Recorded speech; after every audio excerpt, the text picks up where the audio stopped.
Hola, soy Max Kaiser y esto es Kaiser Report. Antes de que le recomendáramos invertir en el Bitcoin cuando se cambiaba por $1, les habíamos instado a invertir en el oro cuando cotizaba en los 400. Luego el precio del metal llegó a rozar los 2.000 y aunque posteriormente se tomó un respiro, ahora vuelve a subir. ¿Stacey?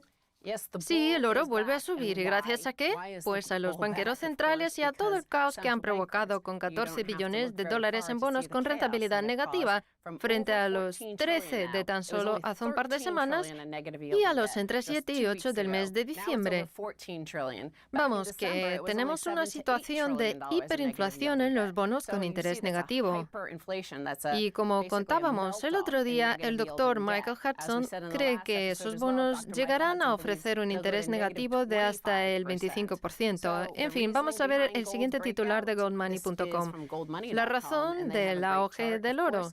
La noticia viene acompañada de este gráfico que se remonta al año 2009 y en el que vemos cómo el oro, que empezó cotizando en los $800, subió hasta los 1920 para posteriormente experimentar una importante caída y luego mantenerse más o menos estable durante 6 horribles años, con todo el mundo esperando impaciente a que volviera a subir. Tras el alza a raíz de la crisis por la quiebra de Lehman Brothers, en la que el oro llegó a subir más del 100% y a alcanzar los $1.920 en septiembre del 2011, era de prever una bajada de su precio y, de hecho, como la crisis bancaria chipriota del 2012 no provocó el hundimiento del sistema europeo, este cayó en picado, pero eso ya no importa. Lo que importa es que el oro parece estar distanciándose del comportamiento que ha tenido en los últimos años con la suficiente solidez como para augurar una importante tendencia alcista en su precio en dólares. Como vemos, durante 6 años el oro se mantuvo siempre dentro de un mismo rango, pero ahora parece haber despegado, lo cual debería ser muy importante.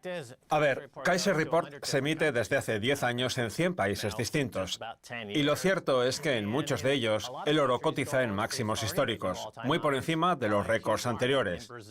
Me refiero a Brasil, a Rusia y también al Reino Unido, donde el oro cotiza en máximos históricos frente a la libra. Sí. Lo cual resulta de lo más significativo, porque el Reino Unido es un centro neurálgico de las finanzas y es donde están domiciliados los bancos que operan con el oro y que lo han estado manipulando durante 6 años, manteniendo el precio en niveles bajos a pesar del aumento de la deuda en todo el mundo. Lo que pasa es que ahora ya no pueden contener el precio más, en parte por culpa del caos del Brexit, lo cual está llevándolo a cotizar en niveles récord frente a la libra. Y eso debería alertar a los operadores estadounidenses de que seguramente el oro vaya a alcanzar los 2.000 o incluso los $3.000.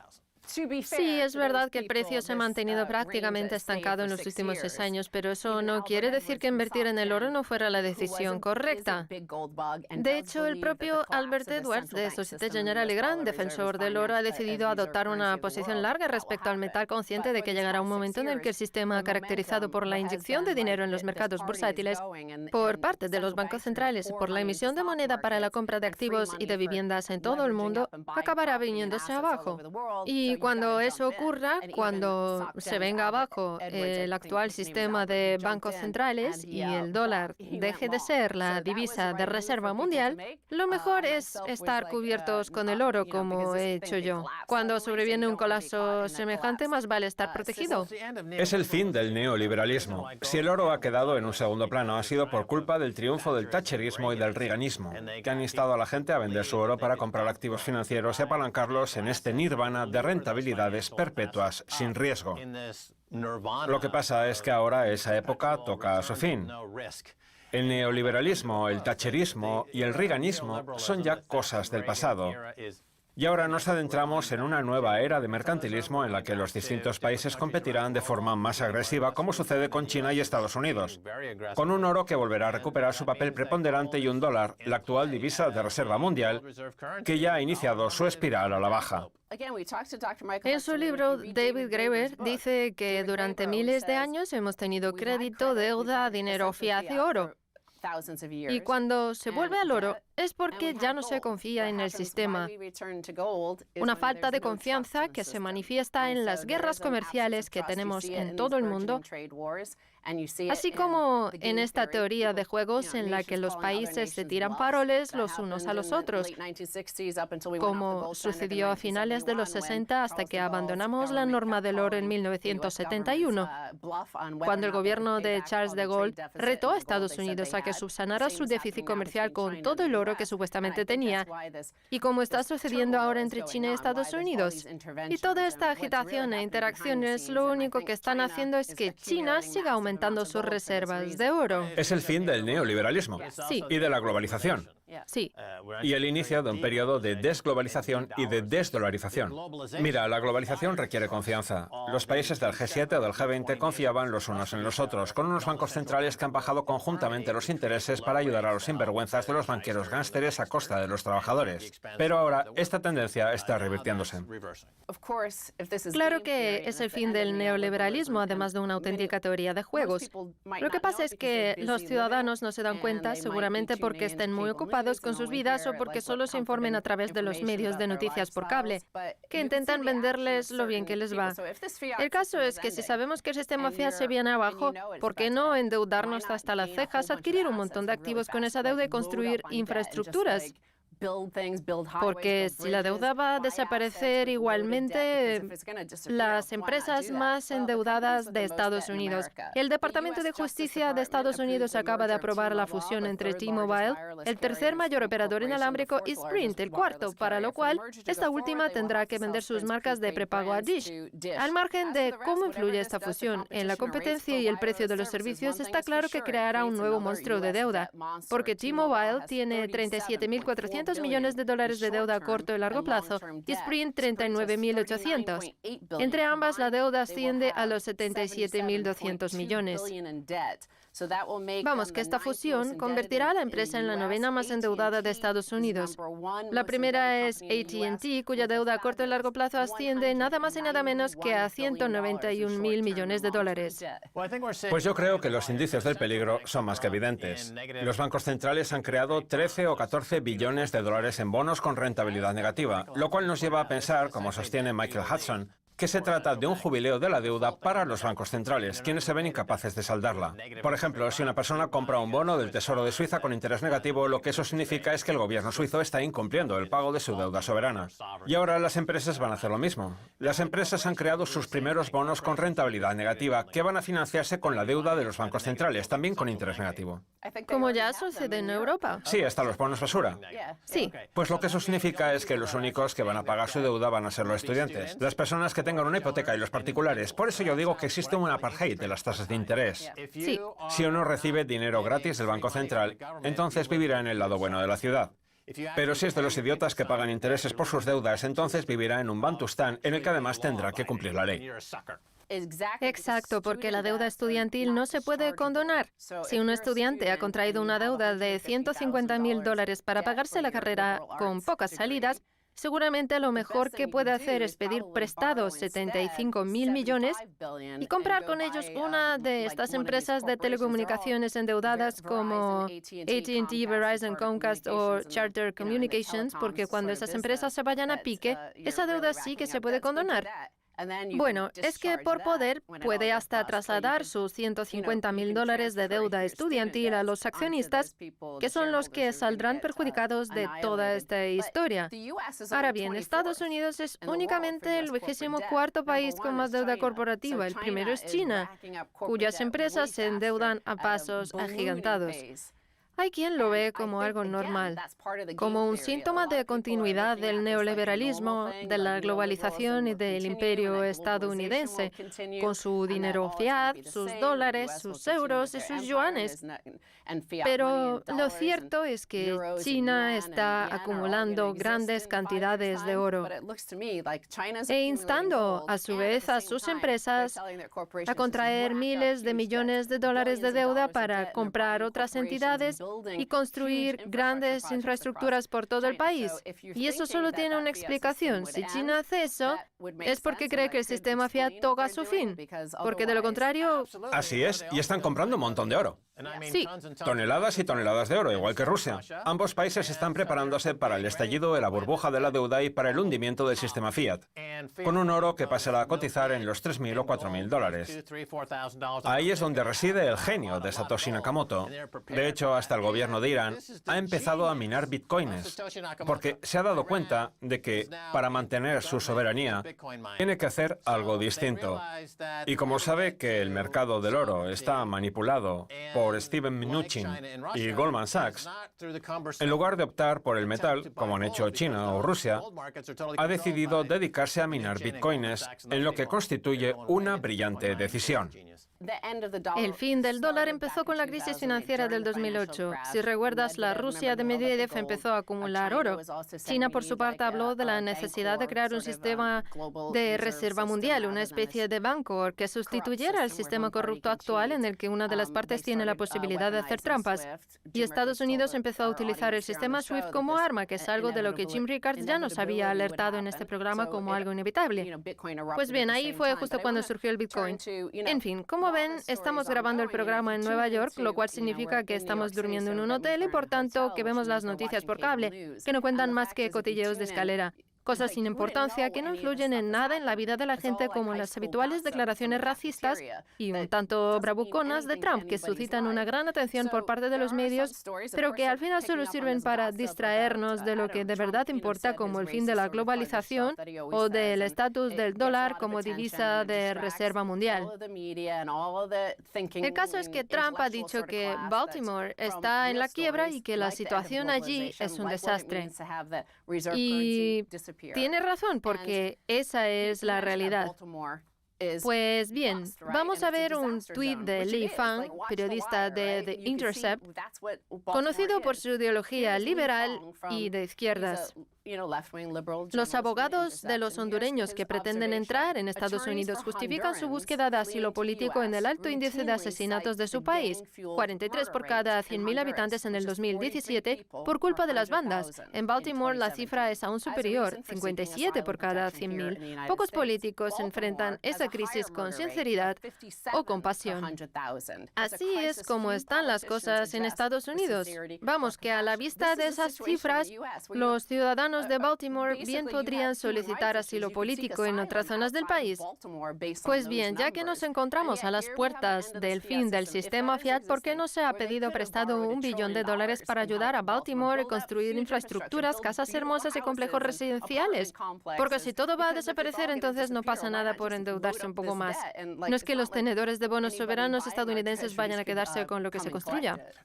Es el típico macartismo estadounidense, solo que esta vez desde el lado de los demócratas. Si recuerdas, durante la época de McCarthy, se perseguía a la izquierda por una supuesta cuestión moral. Pues bien, ahora, en el 2019, la que persigue es la izquierda y la perseguida la derecha, y todo ello por una cuestión de sentimientos. Hay gente que cuando se les dice que en Baltimore la tasa de criminalidad es superior a la que hay en algunos países cuyos ciudadanos se ven obligados a buscar asilo político en Estados Unidos, siente que sus sentimientos están siendo atacados y se echa a llorar, generando una respuesta negativa, como si los sentimientos de esos idiotas tuvieran que importarnos lo más mínimo, cuando los habitantes de Baltimore están cayendo como moscas. En fin, es hora de hacer una pausa. Les esperamos a la vuelta con mucho más.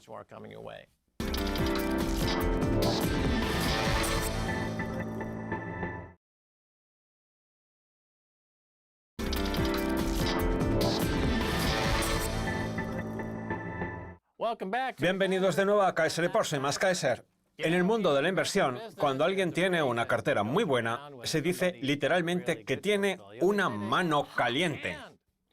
Pues bien, nuestro invitado de hoy tiene una de las manos más calientes que existen a nivel mundial en el negocio de la gestión de inversiones. Se trata de Michael Pento de pentoport.com, uno de los gestores monetarios más destacados del mundo. Bienvenido. Gracias, y gracias también por el maravilloso piropo. Pues no se confíe usted, que eso va a acabar penalizándole. Oh, Dios mío, me está adorando la píldora. De hecho, una vez echado el piropo, ahora voy a pasar al ataque. Venga, pregúnteme por el Bitcoin. Exacto, que sé que le encanta. No. En fin, Michael, el programa de hoy lo estamos grabando antes de que la Reserva Federal anuncie si baja o no los intereses, así que no podemos valorar su decisión. Vamos, que podemos hablar del tema de los intereses, pero de manera general. Lo que está claro es que el mundo ha dado marcha atrás a ese proceso de ajuste cuantitativo que ha sido un verdadero espejismo. Bueno, la única que se ha atrevido con ese ajuste cuantitativo ha sido la Reserva Federal. El Banco de Japón se planteó la posibilidad, pero la situación económica se vino abajo, así que la descartaron. Por su parte, el BCE ha puesto fin al programa de flexibilización cuantitativa, pero en ningún momento ha puesto en marcha ningún otro de ajuste cuantitativo. Y además tampoco ha subido los intereses. Vamos, que el espejismo y la fachada son ya cosa del pasado. Los bancos centrales se encuentran atrapados en el cero y en el cero seguirán hasta que se produzca una situación de estanflación o de hiperinflación de la economía mundial. A ver, no pretendo darle lecciones. No se corte. Que ya sabe que no me gusta, pero lo cierto es que Pero sí, yo sé que le encanta. hay 14 billones de dólares Sí, esa era mi primera pregunta. en deuda soberana con rentabilidad negativa. Pues bien, si los bonos basura ofrecen un interés por debajo del 0%, si Austria emite un bono a 100 años a tan solo el 1%, y si el bono italiano a 10 años está por debajo del bono estadounidense, ¿acaso cree usted, Maxwell, que los bancos centrales han pensado en alguna estrategia de salida? Porque llegará el día en que los bancos centrales alcancen ese estúpido objetivo. ¿Puedo decir estúpido sin que me pongan un pitido? No sé, dígalo y luego veremos. Pues eso, ese objetivo de inflación del 2%, porque el IPC interanual ya se encuentra en el 2,1%. Lo que pasa es que eso sigue sin valerles. De hecho, el presidente de la Reserva de Chicago, Charles Evans, ha dicho que hay que superar claramente el 2%, y además durante bastante tiempo, para compensar estos nefastos años pasados en los que la inflación para la pobre clase media solo ha sido del 1%. Pobre clase media, ¿verdad, Max? El objetivo es utilizar la inflación como forma de escapar a la crisis del mercado de deuda, pero no está funcionando. El problema es que la emisión de moneda lo que genera en realidad es deflación. Inflación no hay por ningún lado.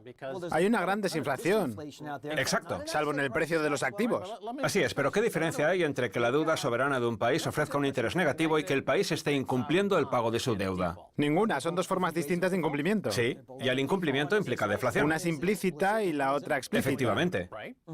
Pero ambas conllevan intereses negativos.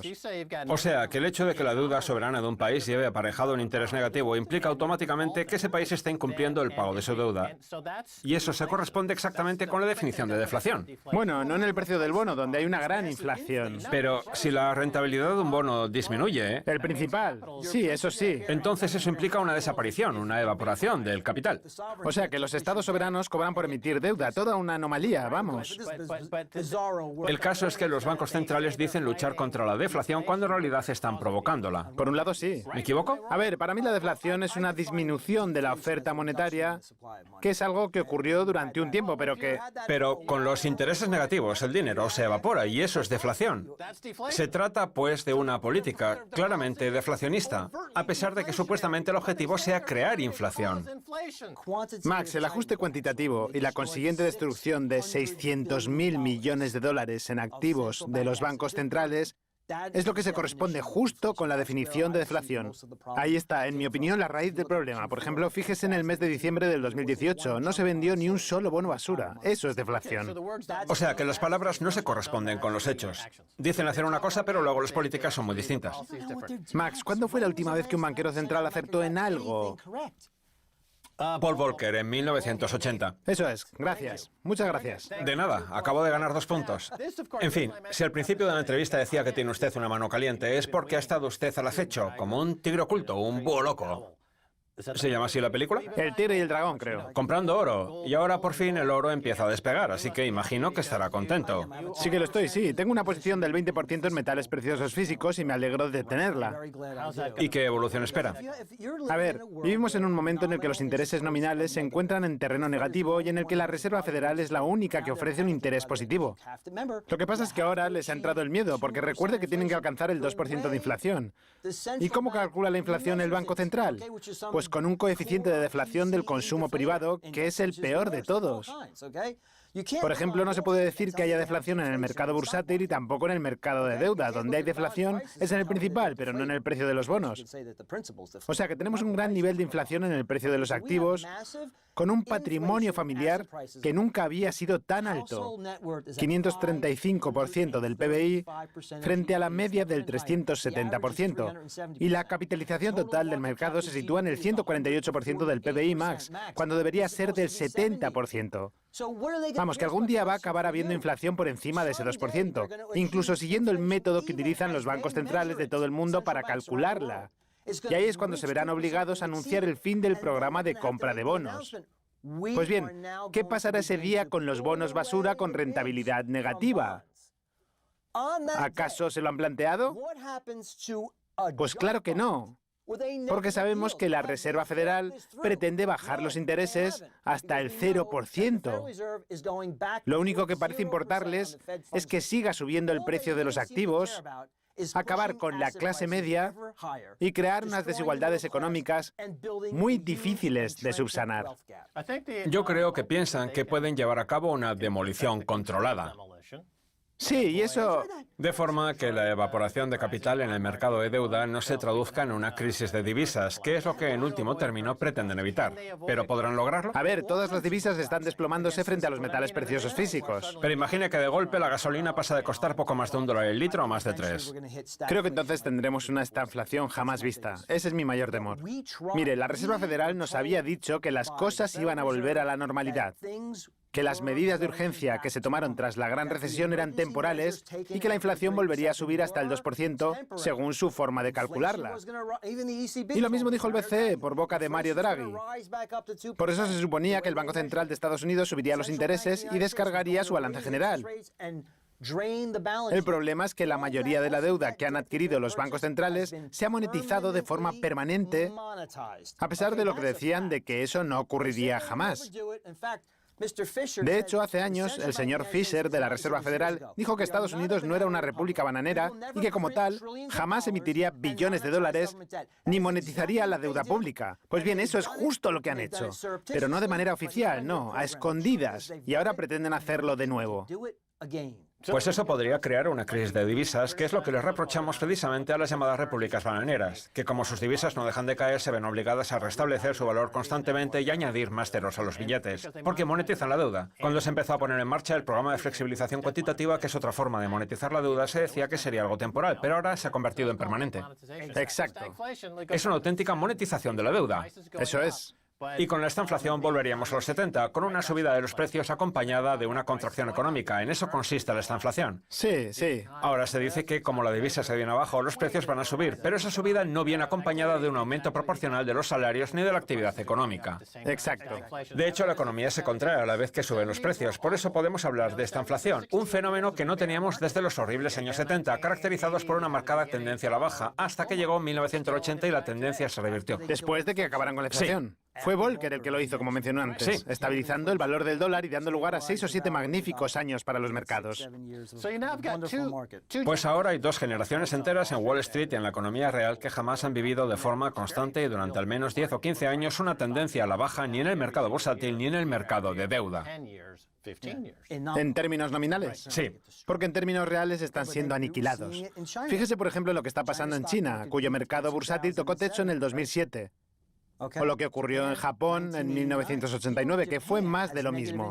De hecho, el caso de Japón es de lo más interesante. Los intereses están en negativo desde el 2016. Y sin embargo, su mercado bursátil tocó techo en el 2017, Max, con un PBI que desde ese año ha crecido tan solo un 0,9% en términos de dólares.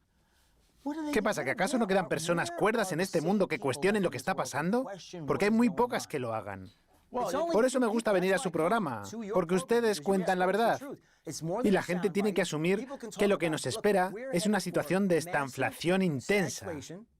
Estamos saliendo poco a poco de la actual situación de desinflación, que era lo que yo vaticiné.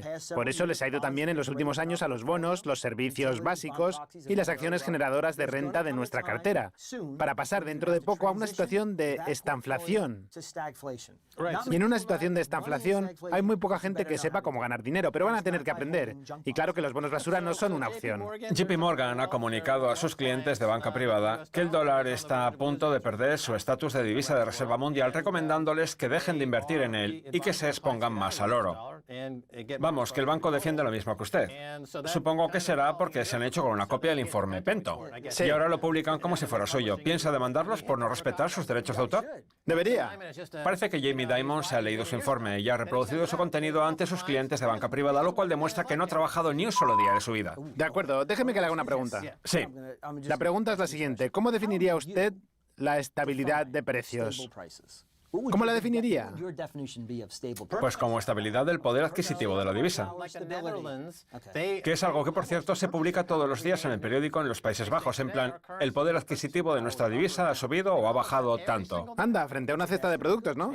Sí, De acuerdo, entonces, ¿cómo es posible que todos los banqueros centrales del mundo definan la inflación como una subida de precios del 2%? Porque según su definición de lo que es la estabilidad de precios, dentro de 35 años, nuestro poder adquisitivo se habrá visto reducido a la mitad. ya.